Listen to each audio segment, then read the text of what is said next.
following is a presentation of 13ABC Action News. Now, your table is ready. Join 13ABC's Jeff Smith with the decision makers of Northwest Ohio and Southeast Michigan. This is the Roundtable. And a good Sunday afternoon to you. Thank you so much for spending some time with us here. We like to call it the best pregame show here on the Sundays on 13ABC. As we get a little bit closer to the end of the year, obviously we start looking forward to that 2013 year, economically speaking, for the Toledo region, Northwest Ohio and Southeastern Michigan. And back in 2011, before the recession, before we started seeing us come out of the recession, there was so much talk, so much emphasis here in Northwest Ohio being put on one word. That was intermodal.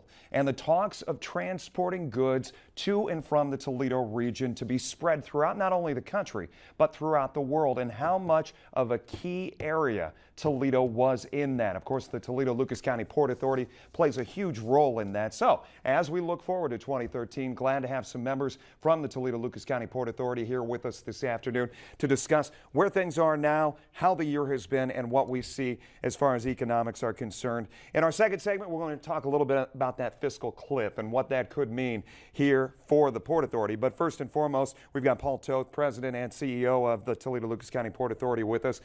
Welcome to you, Paul. It's good to see you back here on the Roundtable. Thanks for allowing me to be back here today. You bet. And also with us, Thomas Winston, Chief Financial Officer for the Port Authority. A welcome to you as well. Thank you very much, Jeff.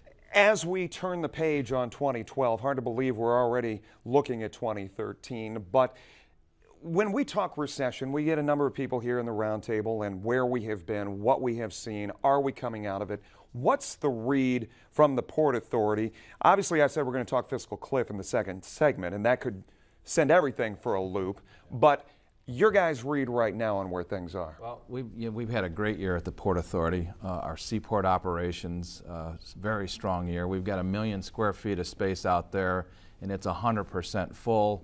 A lot of movement of cargo. We've brought in recently had a pig iron ship come in from Russia that helps feed North Star Steel, and so we continue to see the support that the port provides the businesses in the community has been strong, and we've been investing in developing an expansion of our port, which was the purchase of the old Gulf Oil Chevron property, and we're in the process of investing about $18.5 million into that. So it's been a strong year for us. Now, is that the Ironville project, or is that different than the Ironville project? That's the Ironville project. Okay, yeah. And obviously that land, very familiar to people. We've got a picture that we pulled off of your website to show you the green space that is there. We are talking just west of the Anthony Wayne Bridge, further down there. But what are we going to see happen right there at that spot? Well, we've already installed a rail loop, which now provides access to Norfolk Southern's rail line, Tier 1 rail line. We've also just completed a new dock face. We're in the process of finalizing dredging there. So by the spring, we'll be able to start accepting ships again into that property.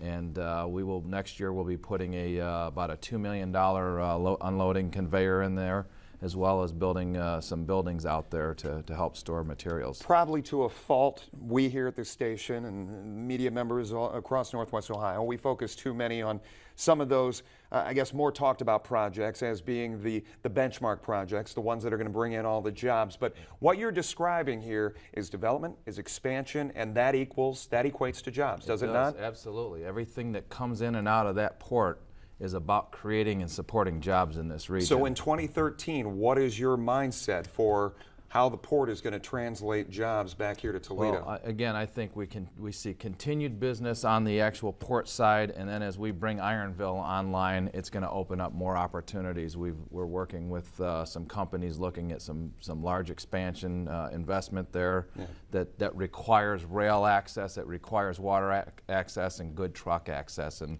that property, you talked in your opening segment about intermodalism, and intermodalism is about moving from one mode to the other. Sure. And again, I think what the investment we're making out there in the Ironville project is